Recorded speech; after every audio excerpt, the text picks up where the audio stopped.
Okay, well, I think we're set to go at this point. So welcome everyone to the panel discussion on Canada's workforce, which is, of course, part of our Quantum Days 2 event. So it's my great pleasure to be moderating the panel discussion. My name is Bruce Golin. I'm a professor in the Department of Physics and Astronomy at McMaster University, and my own research is in materials synthesis and characterization using neutron scattering techniques, mostly of quantum materials, of quantum magnets and superconductors. So I'm moderating this very interesting and accomplished and rather broad panel. And so I'm going to call upon them to start off by introducing themselves. That gives you a bit of a sense of who's on the panel. So maybe we could start with John. There, and I have to find the unmute button. Hello, one and all. I'm John Hepburn. My current position is I'm CEO of MyTax, which some of you will know is a national not-for-profit that arranges and supports industry university partnerships and also arranges internships for especially graduate students and postdoctoral fellows. In a previous life, I was an active researcher in quantum coherent control. I was also, I'm on leave from the University of British Columbia, departments of chemistry and physics and astronomy.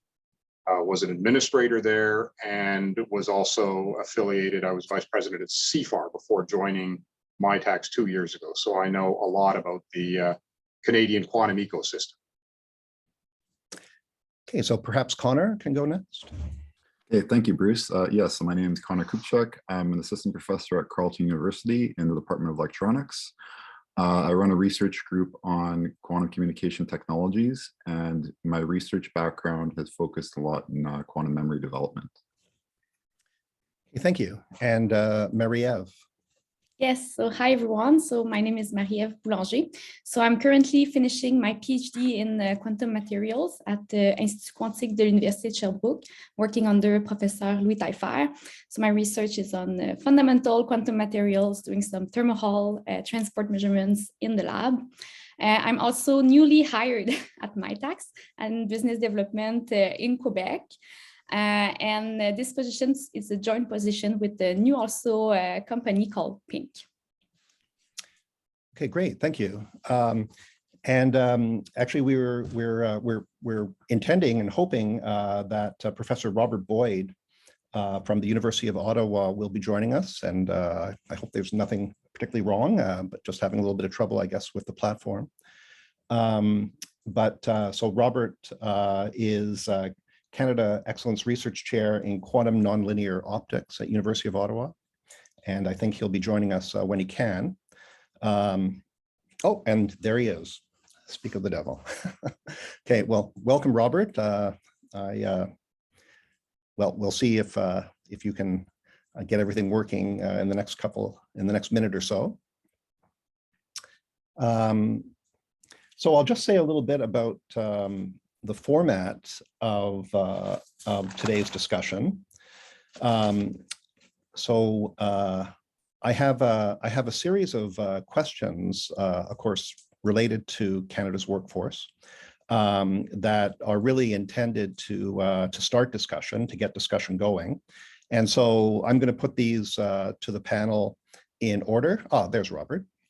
Yeah. So Robert, if you've got everything working, I wonder if you could introduce yourself to the audience. But might not have his audio working. So anyway, that will come.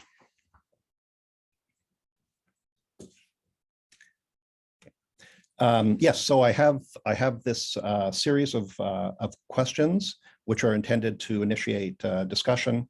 So I'll put these first to the panel, but we're also very keen on getting the input from the audience, getting your input to these various questions. So please use the Q&A, the question and answer feature on the platform that you're using, and I'll try to keep an eye on those and to interleave them, your questions, into the discussion as we go along. So Robert, can you hear me? Yeah, it doesn't sound like you can. Well, hopefully that will clear itself up soon. I'm sure somebody's giving him advice, better advice than I would give him. So maybe we should start. So the first question I've got is actually I selected. Oh, there's Robert again. Yeah. So the first question I've got, I'd already asked. Robert, can you hear me now? I can, yes, I can hear you. I can see you. Everything, the sun is perfect. shining, Okay. everything's wonderful. Okay, good. Well, we can hear you and we can see you, so that's great. Actually, so while you're here, I wonder, can you just give yourself, give the audience a brief introduction of yourself? Okay, this is sad because I just did. You never know if people are listening or not, if nobody heard it. So this is Bob Boyd, University of Ottawa, came to Canada 10 years ago, 2010, as a Canada Excellence Research Chair. My main interest in quantum technologies, my main personal interest is in quantum imaging, which is to make use of quantum methodology to make images that are sharper, higher resolution, etc. Great, thanks very much.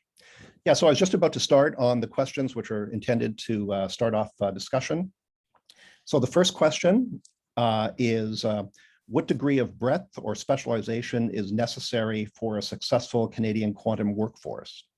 While advanced hard science and engineering skills are needed, what additional skills would be beneficial?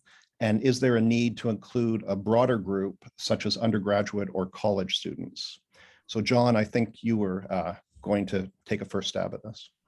Sure. Thank you, Bruce. And thank you, everybody who's on the line.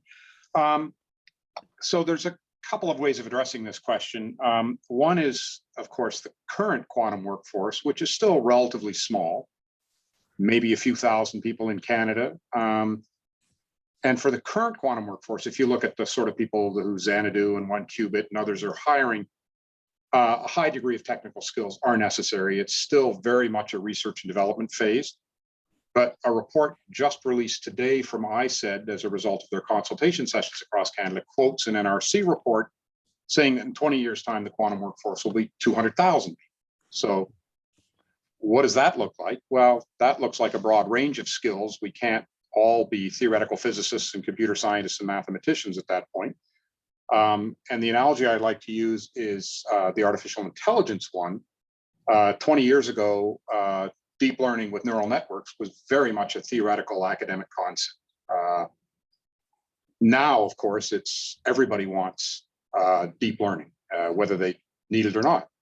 And so the skill set required is, of course, a knowledge of what deep learning can and cannot do, some familiarity perhaps with Python programming or not, but more knowledge of what the limitations are, what the applications are, what the business uses are, and what it can't do.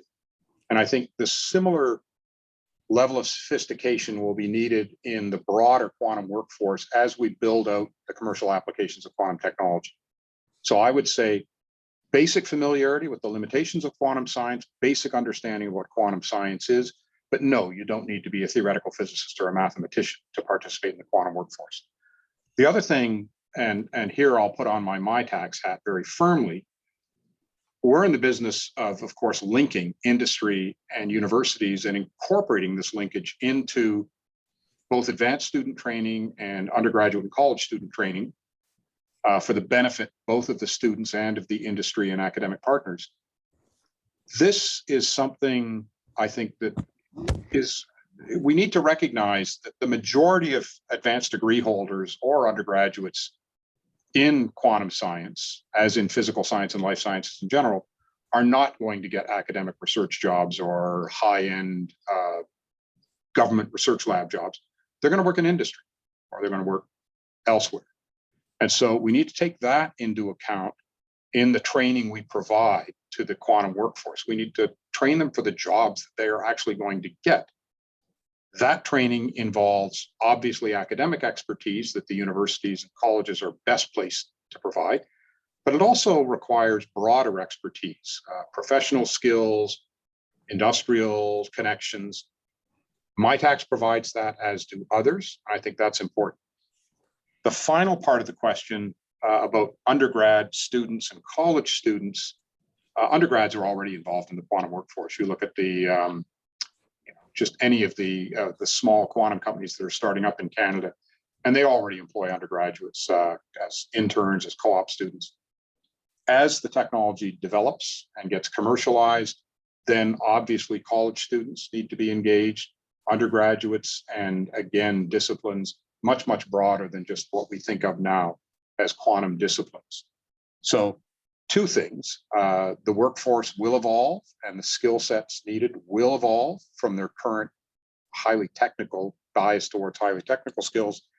And the second is students need to get broader experience than just the academic experience to really prepare them for jobs in what they're likely to be doing, which hopefully is in the emerging quantum industry. So I'll stop there, Bruce. You haven't looked uncomfortable yet. I haven't gone on too long, but I'll stop there and see if others have opinions. Okay, great. Thanks, John.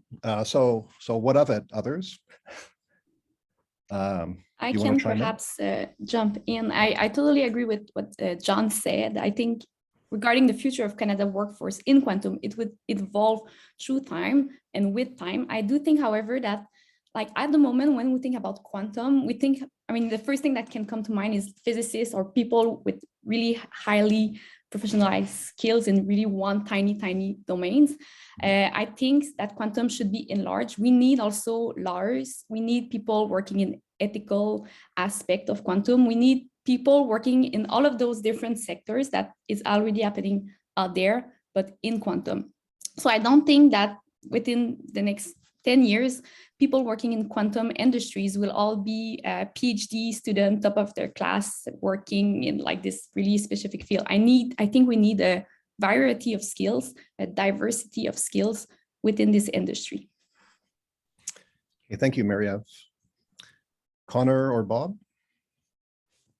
They've said it all. Okay, great. Actually, Bruce, can I just fill in, because we have, of course, at MyTax, and Marie-Ève is learning this very well. We do have a lot of connections with the emerging quantum industry, and talent is actually a limitation on the growth of the quantum industry. And so we do need to pay careful attention to the quantum workforce and the needs of the quantum workforce. I know that, you know, the folks down the road from me, 1Qubit, I mean, 1/3 of their technical workforce were MyTax interns. And a lot of the people are students who come to Canada as visa students. So retaining this talent, just talent in general, is going to be a limiting factor in the growth of the quantum workforce if it's really to grow the way that the NRC report says it will grow. Yeah, very good. Good point.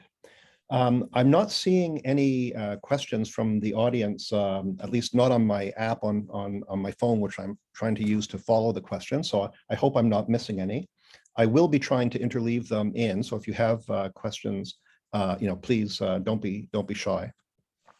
So perhaps we can go to the second question.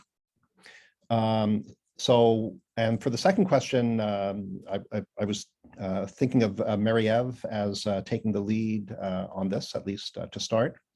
And it has to do with equity, diversity, and inclusion issues. And this is, are EDI issues in quantum different from EDI issues in the hard sciences and engineering generally?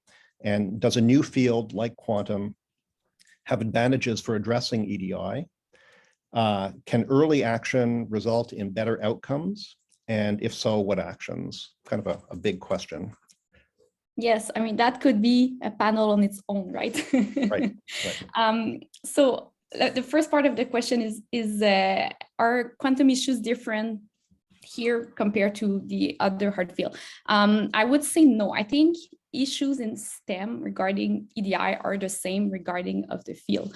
The thing is, however, quantum is a new field. So new sometimes mean different.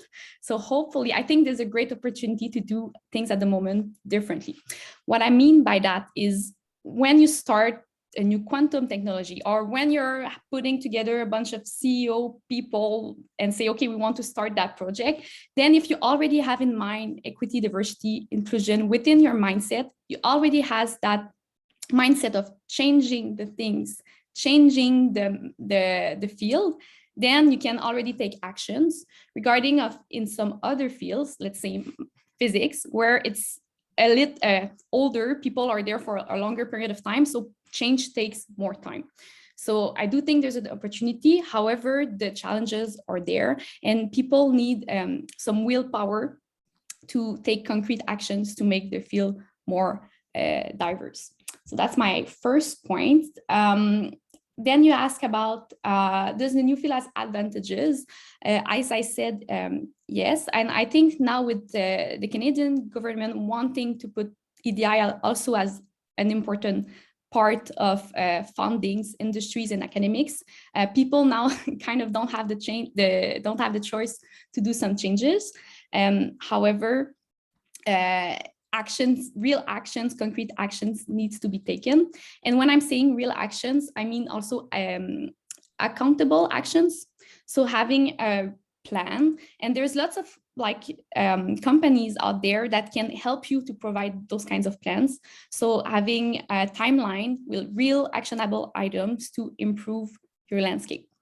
And EDI takes time, but the rewards afterwards, there's multiple reports saying that the rewards afterwards are great for the companies, are great for the people working in your companies, and are great in the end for Canadian workforce, especially in quantum. So I'll stop there, and I hope my colleagues can follow up with that. Okay, great. Thanks, Marie-Eve. Comments from the rest of the panel? I'll, at great risk, weigh in as an older white guy. I'll use an example from the dean who actually hired me at UBC, Maria Clave.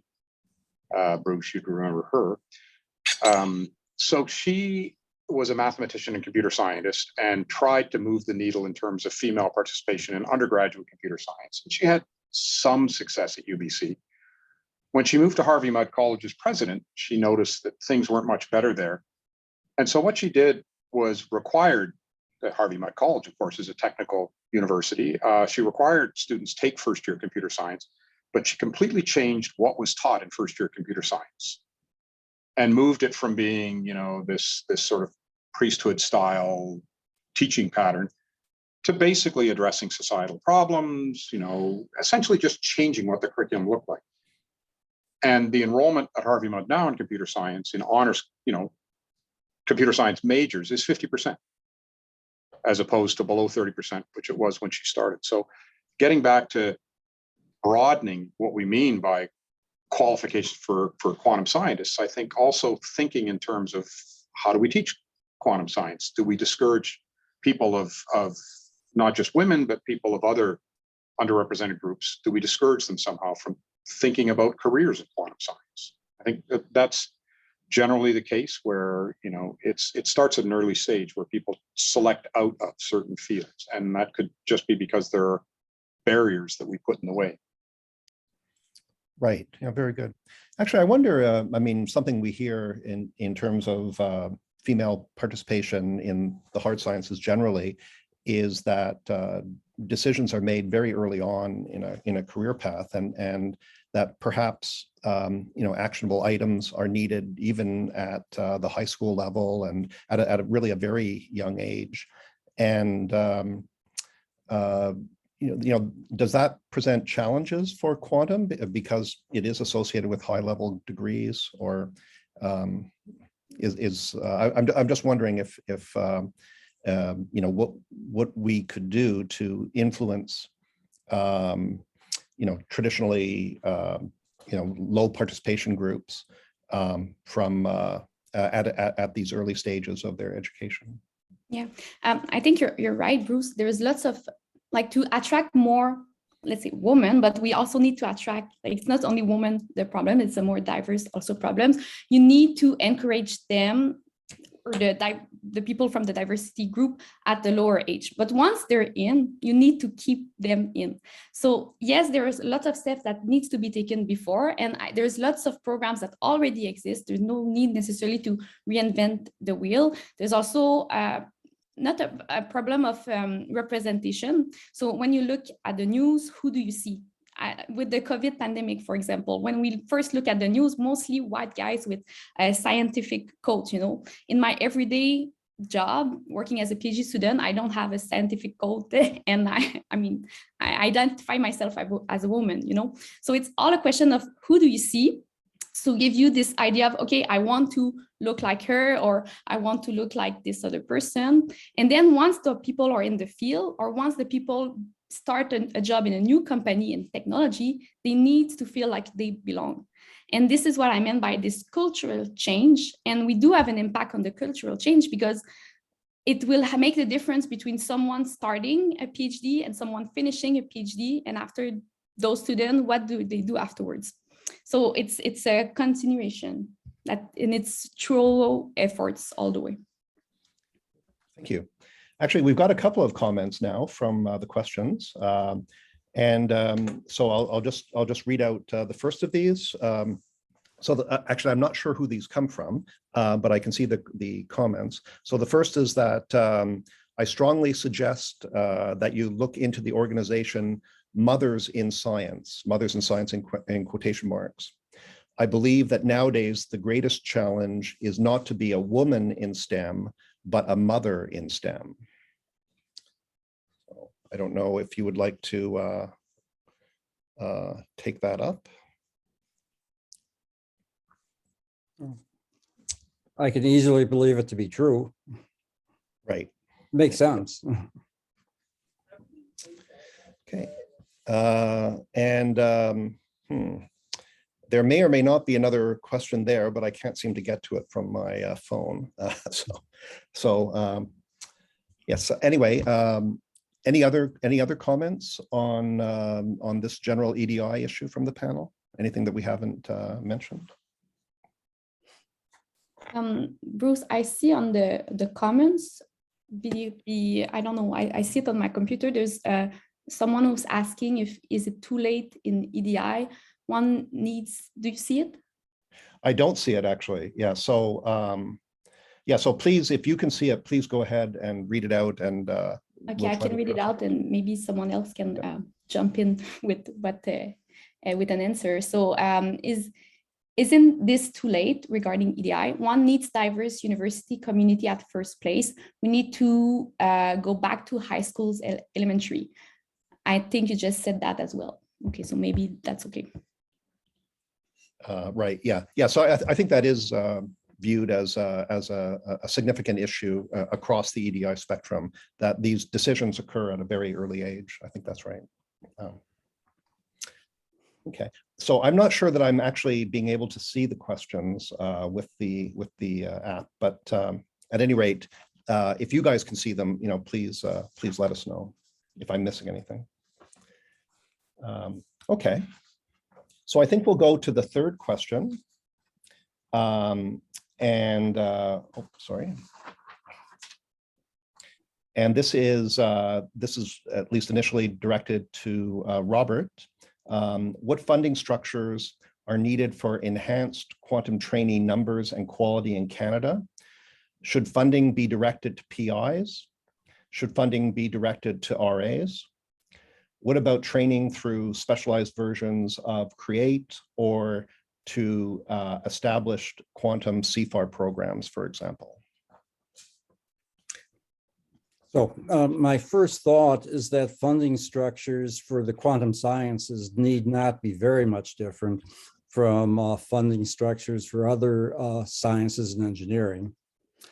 Nonetheless, I do see two relevant ways in which the quantum sciences are different from other sciences and engineering. One way is that the quantum sciences are often not very intuitive. We like to say that they display quantum weirdness. Now, I digress, but we were talking about how to get young children involved in quantum sciences. They love weird things. Weird and gross is the term that I remember from my own children. Okay, so they display quantum weirdness. However, I'm not convinced that the day-to-day labors of someone working in the quantum sciences are particularly affected by their understanding of quantum weirdness. Well, nonetheless, we do want everybody working in our field to be well educated. And I would want to start introducing quantum concepts in the undergraduate level, if not even earlier. By the way, I wrote my response before the rest of you spoke, so I was not completely influenced by what other people had to say. The next question is whether funding should go to the PI on a grant or it should go directly to the student or RA. Well, I can see benefits either way, but it's worth taking a look at them. So first of all, I was brought up professionally in the US funding system, in which the norm is for funding to be attached to research proposals. The money goes to the professor, and the professor uses the money to pay the stipends of the students who are working on the research. Well, this system tends to be very efficient because there's never enough money, and professors then have an enormous incentive to bring only the best students into their groups. In Canada, after 10 years, I've come to realize that a considerable part of the funding goes directly to the student. In this system, the student learns early on how to bring money, how to bring in money through, I will call it, proposal writing.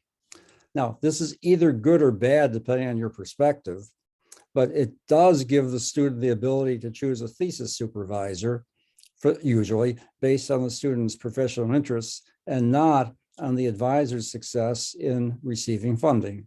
So something to keep in mind. But my summary is that both systems can work well, and I see no marked difference between the two of them. The other question was how we would use funding to encourage the growth of the quantum sciences. Well, I see this growth being intimately connected with the recruitment of students into our research area. Now, how do we make sure that the students learn and learn well? Well, often students learn best if there's a cohort that is entering the field at the same time at the same university. The students can thereby learn from one another. In addition, of course, to their traditional classroom learning, but then one needs to find a way to provide financial aid to bring a whole cohort of students into a quantum program at one university. And well, I see the CREATE program with perhaps modifications, I'll call it CREATE-like programs, as offering a good way to fund student training in the quantum sciences. As presently implemented, successful CREATE proposals usually involve co-investigators from several or more universities. It's just built into the system. But this procedure then limits the number of quantum students who can interact with one another on a daily basis. So I think it might be worth looking into sort of changing the structure of CREATE programs so that we have single university awards being given. So these are my comments. Okay, thanks very much, Bob. So the rest of the panel, what do you think? Well, I have to weigh in on this one because we anticipate at MyTax getting a mandate for training in the quantum area as part of the national strategy, and also from the Quebec government and hopefully many other governments. And that doesn't really change what we do. You know, there will still be people like Marie-Ève will still arrange internships for talented students working with industry. But it, in a sense, puts our feet to the fire at MyTax by, you know, the government gives us money. There's expectations that we have so many students involved in quantum training programs, engaging with industry. And so that's one way of both making us work harder at MyTax to find these positions, these valuable research internships for students.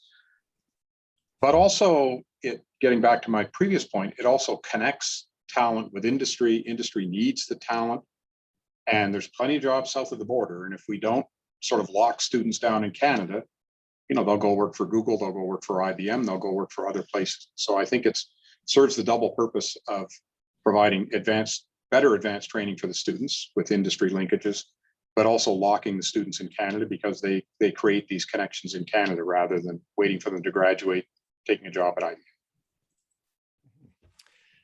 So John, you have this unique background as being associated with both MyTax and CFAR, and actually CFAR was part of that question as well. So do you see a role for organizations like the quantum programs in CFAR or something CFAR like? Absolutely. CFAR has done a great job getting back to Bob's point about cohorts and communities. CFAR has done a great job of sort of rallying the quantum community, strengthening the quantum community in Canada, creating international connections. It's at a very high research level. I mean, CFAR funds, very advanced research programs. There are opportunities for students, but indirectly, I mean, CFAR doesn't do a lot of direct funding of students. They fund researchers and research networks. So yes, CFAR has to be engaged. It is engaged already and has been for decades. I mean, the quantum materials program that Louis Taillefer was central to is one of the older CFAR programs, one of the oldest, I think, other than cosmology, which is now called Gravity in the Extreme Universe. Very nice title, by the way. Quantum researchers can come up with something exciting like that. But yeah, no, CFAR clearly plays a role, but in terms of student training, less of a role. These other programs like CREATE and MyTax play a stronger role. So other comments? I mean, Marie-Eve, you are a student, so maybe you have a perspective on this. Comment on that. Yeah, I mean, training is important. I think diversity of training is also very, very important. So that's why, I mean, as John said, you need, if you have the opportunity during your PhD to go out there, try something else. It maybe it will work, maybe it won't, but in all cases, you have a newer experience that you can put on your CV. If it works, you'll say, oh, okay, I'm happy, I'm going that way. If it doesn't, then you cross it out on your list of things to do afterwards, and then you move on. I think those having the opportunity to do internships, but also you as a student, but your PI needs to be aware that this is also a good opportunity for you, because not all PhD or master or undergrad students will end up going on in academics. So you need to try new opportunities. Regarding of the question about should fundings go directly to PIs or students, I think it's a hard question. I mean, as a student, I would suggest it goes also to the students by itself. Sometimes it doesn't work with your PI. Sometimes life happens and you think you'll have a good match, it doesn't work, then you need to be able to move to go somewhere else where you'll feel welcome. So that's why I think if the money goes to the students, then you're not, you don't have this pressure of being in a weird position where you can feel like you have to stay somewhere, whether that, okay, I want to develop my full potential as a student. Thanks very much. Actually, there's a number of questions that have that I've now got access to on my phone, and they refer to actually issues that we've been discussing for the last half hour. So maybe I'll just bring them up now, because otherwise, it'll be too far removed from our discussion. So there's a question that says, how can we grow the number of people able to program quantum computers without forcing them to do PhDs in quantum physics? Create new programs. Create new programs, yeah. Actually, interestingly, companies like IBM, and I don't mean to single out IBM, but there are online quantum computing websites and kind of games that are very accessible. Actually, my daughter, when she was in high school, was playing with them. But anyway, other comments from the panel?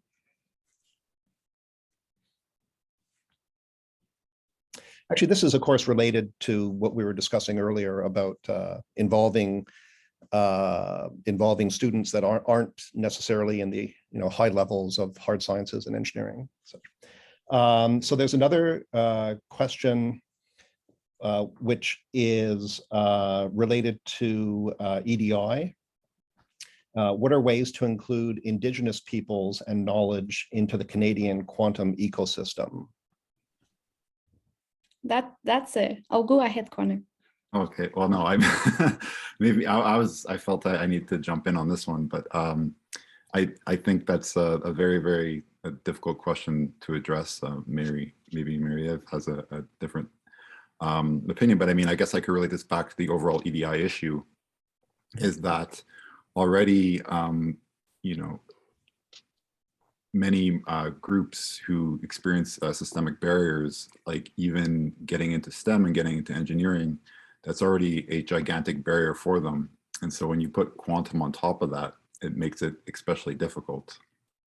So I think, I wouldn't have a good kind of general framework how to go about that, other than my personal approach is just to more, do it on a more personal level, where I can engage with Indigenous groups and Indigenous youth and, introduce them to quantum and take it from a perspective of, giving them knowledge that they're able to gain from it. That's about as much as I could touch on that. Thanks, Connor. Marie-Ève, did you want to add anything, or? Yeah, I was going to say, I do believe that every university across the country should have a position specially dedicated to that.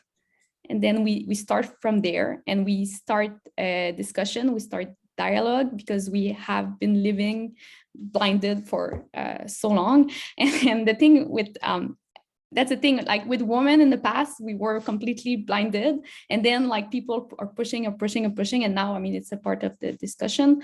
With Indigenous people, it needs to be on the table. It just needs to be on the table, and just starting the discussion, having those kinds of questions, I mean, it's a good start. It's not enough, but we need to start somewhere. Yeah, thank you. Good. So another question, again, changing directions, or actually getting closer to what we were discussing more recently. What other ways can we provide training and scale up a qualified talent pool, qualified workforce outside of internships?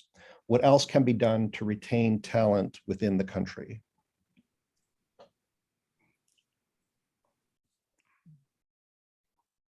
I think here we can use the, why do students from IIT head to the Bay Area and not to great Canadian universities?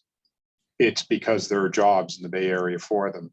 And I think providing a healthy overall ecosystem so that talented students from around the world know that getting a degree at a Canadian university will connect them either through an internship or not to a great job in Canada, will retain them. If there's not, if the quantum workforce is restricted to an academic workforce, then students will leave the country for better jobs. So I think worrying about the overall ecosystem, worrying about obviously strong universities to attract students into the field, removing barriers so more students can come into the field, but then making sure there's something for them after they get their degree is really critical to retaining. Yeah, thanks, John. Actually, there's a number of quite interesting questions that cover quite a broad range of subjects. So I'll take one more, and then we'll move on to the next question. It's expanding access to varied expertise in quantum. What are your thoughts on engaging the social sciences, humanities, fine arts, etc.? How do we attract people with different backgrounds to the fields?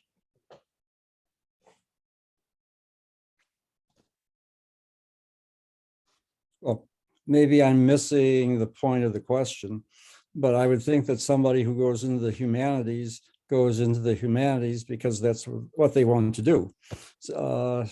And if that's what they want to do, why can't we just let them be happy? Sure, we can. I'm sure we can do that. But John was talking earlier about developing professional skills and You know, I'm not sure this is exactly what the questioner had in mind, but you know, the skills that you might associate with a business school or these sorts of things. So there might be opportunities to engage, you know, to engage that dimension of the university as well. I think, yeah, I mean, I'm not going to answer about the humanities per se, but I think when we look at the history of a lot of Canadian tech companies and where they went wrong, it wasn't because of lack of technical expertise. It was perhaps because of lack of management expertise that moves more in the social science, the humanities, but, you know, marketing expertise, international relationships expertise, sales expertise. These are skills that, you know, don't require an advanced degree in physics. And I think that's, again, the evolution of what we mean by the quantum workforce. If we're going to have successful large companies in Canada, we need a skill set that's a lot broader than a technical skill set. Yeah. Okay, good. Actually, we're getting lots of good questions, actually. So that's great. So we'll try to get some more of those later on. I'm going to go to our next sort of planted question, I guess, and I'm going to ask Connor to respond to this. What are the barriers to enter quantum and to stay in quantum? Is it possible for one to return to academia after working in the industrial sector and vice versa? Okay, so I mean, in terms of barriers, I think this could be answered on a few different levels. So I'm going to take it from the standpoint of we're talking about the workforce here, and so we're talking about a situation where we want to basically train and hire, you know, tens of thousands of HQP every year, right? So we're not talking about the way that the quantum workforce is currently employed. So where it's like either through skill sets or like prior relationships. So if we're trying to, you know, generate this workforce for the future, I think, you know, the barriers that I kind of see is that one could be a personal barrier in the sense that at the present time, I think there's a bit of uncertainty in the job market. So we all know, we've all heard the reports, all the forecasts, right, that quantum is a growing industry and there's going to be tons of positions to fill in the coming decade. But from a student standpoint, there's still a lot of uncertainty here. They don't know, they can't see the linear path from where they're currently standing to getting an employable job. And so that's a barrier in the sense that is personal fascination enough to take a risk where I'm going to say, I'm going to learn this specialized skill set. At the end of the day, am I going to have a salary given to me? And so this is just something I've come up with from now that I teach in an engineering department, where it's like I was trained through physics, and I see these students and basically they're very concerned about how they're going to get from where they are to they're going to get to their final career. So I think that this will take up a lot of, like, will require a lot of growth in industry from where we're currently at, that there's a lot more companies and internships and things available. Another barrier, what I'd say is pedagogical, is that there's not a lot of quantum considered an engineering course load. So of course I'm taking this from the engineering standpoint, right? We want to hire tens of thousands of people eventually. And so right now the closest to kind of having a quantum training is through electrical engineering. And I found from my experience that there's a lot of students who shy away from this due to difficulty. And so, you know, if they're looking at the landscape saying, well, what am I going to study and what am I going to choose? They're going to go with something that they find a bit more intuitive. So of course that's, you know, like I said, a pedagogical issue that needs to be addressed earlier on in the curriculum. It's maybe not such an easy solution. And then of course, if you're talking about an engineering being trained and they want to then take on a position with the quantum industry, like, so of course we talked about, we think that as the quantum industry grows, there's not going to be every position is going to require a PhD in quantum physics. But there could also be a barrier there that if you were, say, trained in electrical engineering or systems engineering, that you don't have that quantum background in order to, you know, fit into that company. I think staying is actually a bigger issue, just currently the way it is, just from the lack of jobs available in the market. So, you know, if you have a very highly trained quantum physicist who has a very excellent, very highly detailed skill set, if the the job market isn't there, you could actually then now very easily lose that person, because as people try to stay, they get older. There's other family, other issues become more present, such as starting a family. They need a steady income. But like I said, hopefully that with the growing industrial sector, that this will become less and less of a cause. So that's the first question about what I believe, what I see the barriers are to kind of entering and staying in quantum. In terms of moving in between academia and industry, I mean, I have a kind of a personal reflection on this. And so, I mean, I think everyone, probably a lot of people here would always believe, like, everyone's capable of anything. It's all very possible. You just got to, make the right moves, and everything's got to be, you put your mind to it. But there could also be, there's a lot of barriers there involved too, right? It's like, it could be very much involved in timing. If you have industrial experience, who the people that are looking to hire are. From industry to academia, I think most people would say that's a very difficult leap to make. And this is because of the competitiveness of the academic job market. But I mean, I'll kind of just leave it at the fact that I think probably everybody here has at least one or two colleagues who did make the jump, just from they were in a very nice industrial position where it was kind of research based.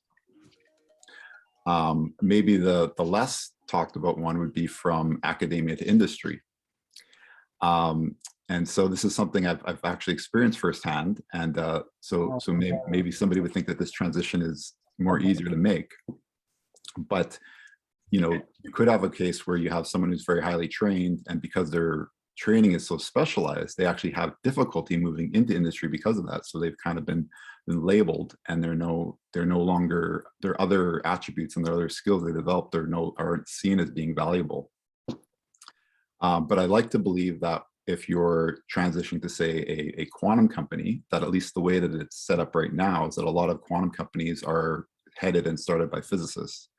And so I think there's a lot more room for kind of being more open-minded and more understanding of the background that people come from, and that they're able to adapt their skill set. So that's what I have on that. Yeah, thanks very much, Connor. That's great. Actually, there's a question, lots of questions coming in. I won't be able to get to all of them, but there's a question that's sort of related to this. So I think I'll ask it. What advice would you give for a career change? The problem is that quantum companies want students coming out of their PhD, but how do you stand out to achieve positions in the quantum world? As it presently stands right now, I would definitely say make as many contacts and relations as you possibly can. I think that's always a very, very good thing. I think from also my experience, you need at least 20, I mean, people are free to disagree with me, about 20 good contacts to kind of get one good feedback back when it's, the time comes. I mean, maybe that number probably has a lot of uncertainty to it, but that's just kind of what I've experienced. Yeah, and of course, I would say get a MyTax internship, but that would be me being biased. If I may add on that, I think also people who are hiring, whether it's from companies or university, whether if you want to go to industry or come back afterwards, needs to how we say that, appreciate, if I can say, non-linear path. At the moment, academics, it's mostly linear paths and you have to follow this very strict line. And if you miss a part of the line, then okay, you're done with that. I think non-linear career paths should be more valued, should be more put forwards. And I think it might help a lot of people. Okay, thanks very much. So I'm going to, let's see, I think I'll move on to another question. So Canada has existing efforts in quantum science, such as quantum materials, and quantum technology, such as quantum computation, quantum sensors. Is the communication between these groups all that it should be, and how can it be enhanced? And let's see, I guess I have that down as John and Robert.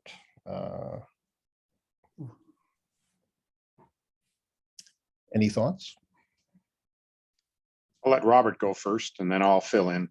Okay, so my first thought is that there's nothing special about quantum technologies. You could say the same thing about solid state physics. Shouldn't the solid state physicists be talking to one another more? Or maybe atomic spectroscopy, something where Connor was brought up. Gee, those people should be talking to each other a bit more. Okay, you can't believe what I said 100%, but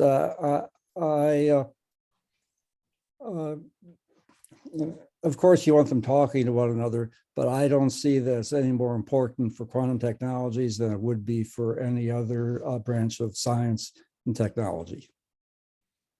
Okay, thank you. At least I'm sorry. opinionated, right? Yeah, no, that's fine. That's good. Yeah. I'll fill in for Bob, and I couldn't agree more. I mean, there's, science is science, quantum is quantum. I think, Marie-Ève is at a place where, I think these various branches of quantum science do talk to one another very well at Sherbrooke. I mean, she's officially in, quantum materials / solid state physics, what used to be low temperature physics. And yet there's, quantum computing experts there, quantum sensors experts.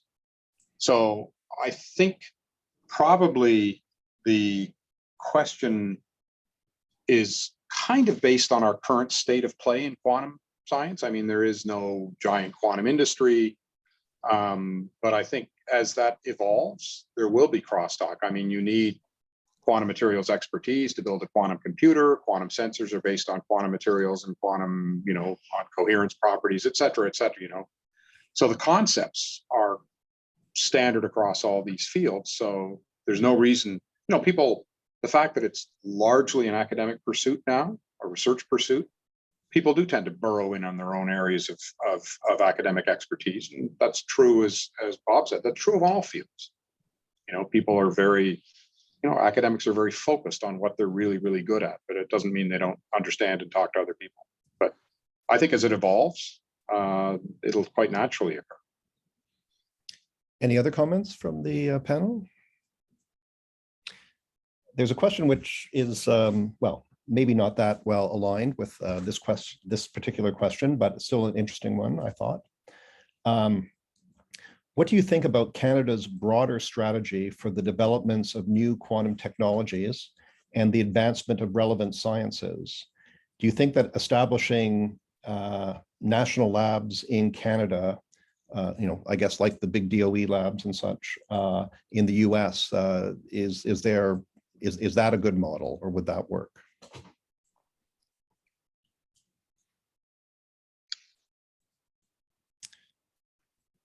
Bob, you're the guy with the American expertise, big DOE labs. Yeah.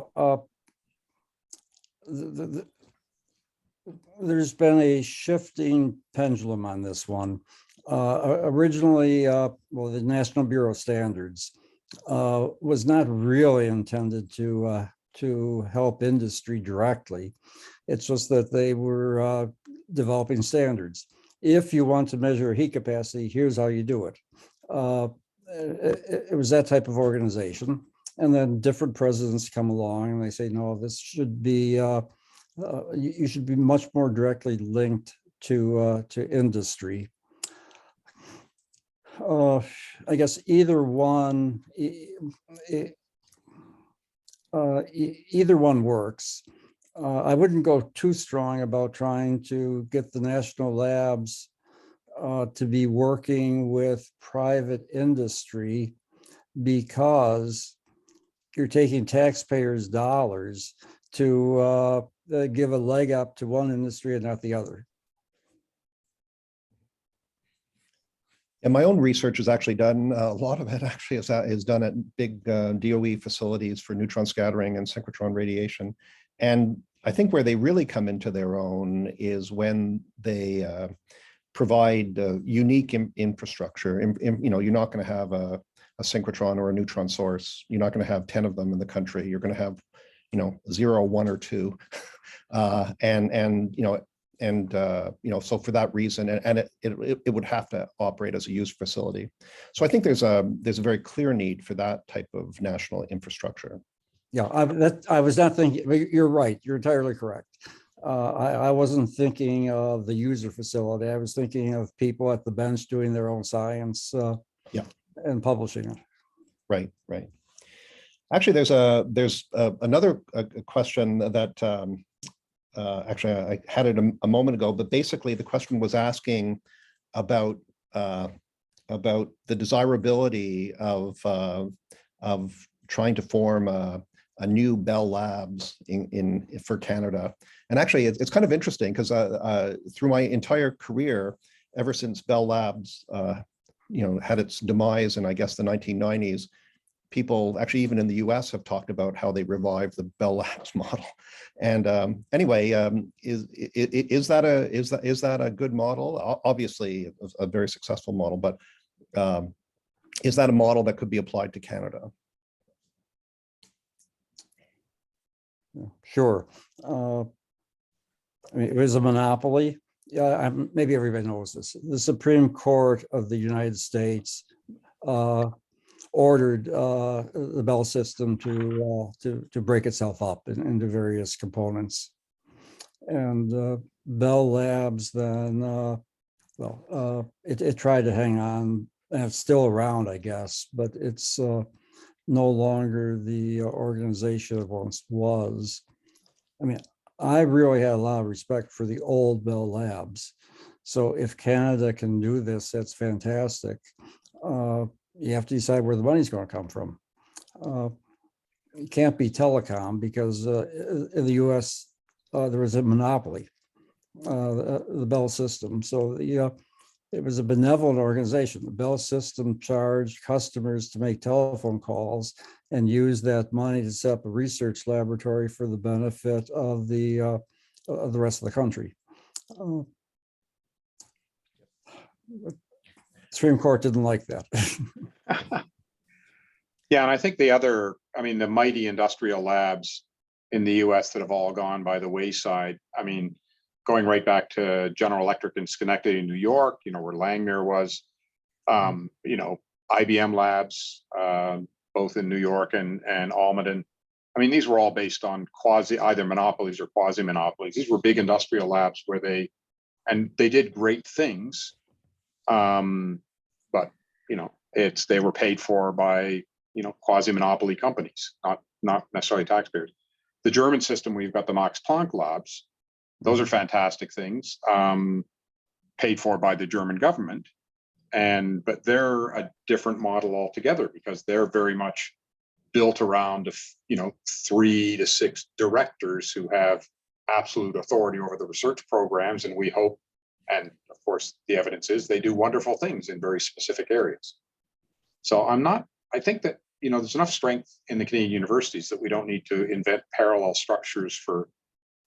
We need to figure out how to better exploit the talent that's in the Canadian universities because there's plenty of it. So that's the Canadian model. We don't have a model of Bell Labs or Max Planck institutes. Yeah. Okay. Thank you. Well, we're getting close to the end of our time. So maybe we could finish up with one question which has to do with outreach, and this would go to Connor and Marie-Ève. Should Canada put more effort into quantum outreach at a more junior level? What level is appropriate? What about outreach to the general public? What should we be doing differently? I mean, I could start. I mean, because I have a different perspective on this once again, I guess. But so I believe in science accessibility. I believe in STEM programs. I believe in outreach. I believe in empowering youth to achieve everything and be very confident in their STEM abilities. But being in teaching an engineering discipline, I still feel that there's a lot of gaps presently. So it's a very difficult question to answer because I think while you could offer a more junior level training at a younger age, I don't think, I think it'd be very difficult to do to a broad range, to basically a diverse youth community within Canada. Now, of course, I can't say it couldn't be done, but it would, I think that it's probably just not there yet. So I think the accessibility issue still needs a long way to go. That's just my take from now, being in a university classroom, teaching students and seeing where their mindsets are at. Maria? Yes, I do think outreach is very, very, very important. General outreach is important. One way to improve that is, contacting your local media saying, hey, I want to learn more about quantum. Can you do a session on the radio, on TV or whatever about quantum? And then maybe they will do it. And we also, as researchers, I think it's important for us as researchers to do those kinds of events, to go out there, to make our research accessible, because it's money. The money comes from the taxpayers, right? It comes from the governments. And what we're doing, well, when we apply for grants, we're saying that it'll be very, very useful for the general publics, but we need then to inform the general publics about what actually we're doing. And it's, again, as I said before, it's having those kinds of examples out there that might sparkle a light in some kids' mind saying, hey, I want to be researchers in quantum physics, or hey, I want to work in this quantum companies, they're doing some amazing stuff. And I kind of agree with you, Connor, that I'm from Quebec, so the Quebec training program is very, it's been there for a while. Sometimes it's changing, sometimes it's it's moving back and forth. I do think there's a big lack in just basic computer science skills, how to coding, and that's all mathematics, that logics, that physics, before teaching quantum. You can say, yeah, you can do outreach about what is quantum physics, but I think that before going out there and teaching kids about electrons and spins, sometimes just basic logics will help them afterwards within their trainings. And then afterwards, when you go to CEGEP or college or university, if you have those kinds of new programs, that also might attract some other people.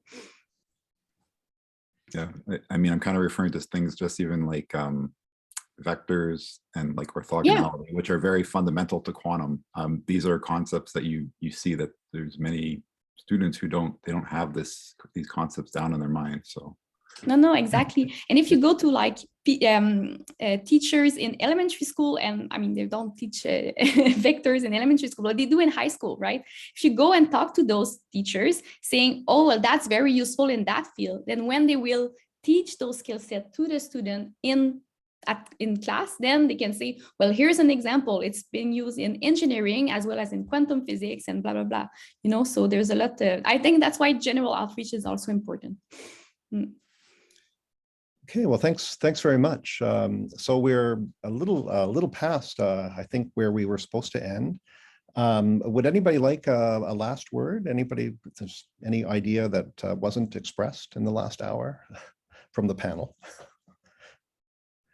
And I'm not seeing any. Very good discussion. So first of all, thank you very much, panelists. So thank you, John Hepburn, Connor Kupchak, Marie-Ève Boulanger, and Robert Boyd for a very thoughtful discussion over the last hour.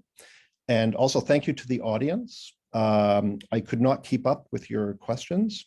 I think I did eventually get them to work on my phone. And so my selection of questions was a little on the random side. Nonetheless, thank you very much for your participation. And yeah, so I thought it was really a very lively discussion. So I'm not sure if I turn things back over to Marie or if we just end things here. No, thank you, Bruce, by the way, for keeping us on track. Yeah, no, you're easy to keep on track. So thank you, everyone, and enjoy the rest of Quantum Days 2. Thank you, Bruce. Bye, everyone. Bye-bye.